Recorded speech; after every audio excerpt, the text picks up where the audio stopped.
ಕೇಂದ್ರ ಸರ್ಕಾರದ ಮಹತ್ವದ ಯೋಜನೆಯಾದ ಪಿಎಂ ಕಿಸಾನ್ ಸಮ್ಮಾನ ನಿಧಿ ಯೋಜನೆ ಅಡಿಯಲ್ಲಿ ದೇಶದ ಕೋಟ್ಯಾಂತರ ರೈತರು ಪ್ರತಿ ವರ್ಷ 6,000ದಂತೆ 2,000 3 ಕಂತುಗಳಲ್ಲಿ ರೈತರ ಖಾತೆಗೆ ನೇರವಾಗಿ ಹಣ ಜಮಾ ಆಗ್ತಾ ಇರುತ್ತೆ.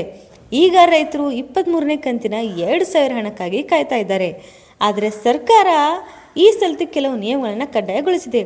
ಅವುಗಳನ್ನು ಪೂರ್ಣಗೊಳಿಸದಿದ್ದರೆ ಮುಂದಿನ ಕಂತು ಬರುವುದು ಸ್ವಲ್ಪ ಕಷ್ಟನೇ. ಪ್ರತಿ ವರ್ಷದ ದಾಖಲೆ ಮತ್ತು ಇತ್ತೀಚೆಗೆ ಬಂದ ಮಾಹಿತಿ ಪ್ರಕಾರ 2026ರ 23ನೇ ಕಂತಿನ ಹಣ ಜೂನ್ ಅಥವಾ ಜುಲೈನಲ್ಲಿ ಬಿಡುಗಡೆ ಮಾಡಬೇಕು. ಆದರೆ ಇನ್ನೂ ಸರ್ಕಾರ ಅಧಿಕೃತವಾಗಿ ತನ್ನ ದಿನಾಂಕವನ್ನು ಪ್ರಕಟಿಸಿಲ್ಲ. ಬ್ಯಾಂಕ್ಗಳಲ್ಲಿ ಯಾವಾಗ ನಮ್ಮ KYCನ ಅಪ್ಡೇಟ್ ಮಾಡಬೇಕು, ಯಾವಾಗ ಆಧಾರ್ಗೆ ಮತ್ತು ನಂಬರ್ಗೆ ಲಿಂಕ್ ಮಾಡಬೇಕು, ಇದರ ಅಪ್ಡೇಟ್ಸ್ಗಳು ಯಾವಾಗ ಮಾಡಬೇಕು ಅಂತ ಎಷ್ಟೋ ಜನರಿಗೆ ತಿಳಿದಿರೋದಿಲ್ಲ. ಒಮ್ಮೊಮ್ಮೆ KYC bank update Aadhaar card update ಆಗದೇ ಹಣ ಬರ್ತಾ ಇರಲ್ಲ.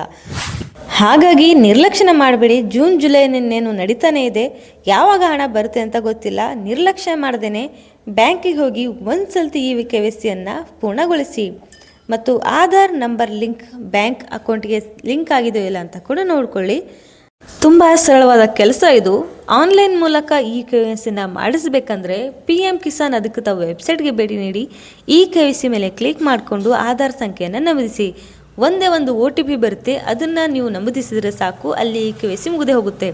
ಅಥವಾ ನೀವು ಒಂದು ಸರ್ವಿಸ್ ಸೆಂಟರ್ಗೆ ಭೇಟಿಯಾಗಿ ಬಯೋಮೆಟ್ರಿಕ್ ಮೂಲಕನೂ ಕೂಡ ನೀವು KYCನ ಪೂರ್ಣಗೊಳಿಸಬಹುದು. ಇನ್ನೂ ವಿಶೇಷ ಮಾಹಿತಿಗಳೊಂದಿಗೆ ಮತ್ತೊಂದು ವಿಡಿಯೋದಲ್ಲಿ ಸಿಗ್ತೀನಿ. ನಮ್ಮ ಆಲ್ ಅಪ್ಡೇಟ್ಸ್ ಕನ್ನಡ ಚಾನಲ್ ಸಂಪರ್ಕದಲ್ಲಿರಿ. ನಮಸ್ತೆ.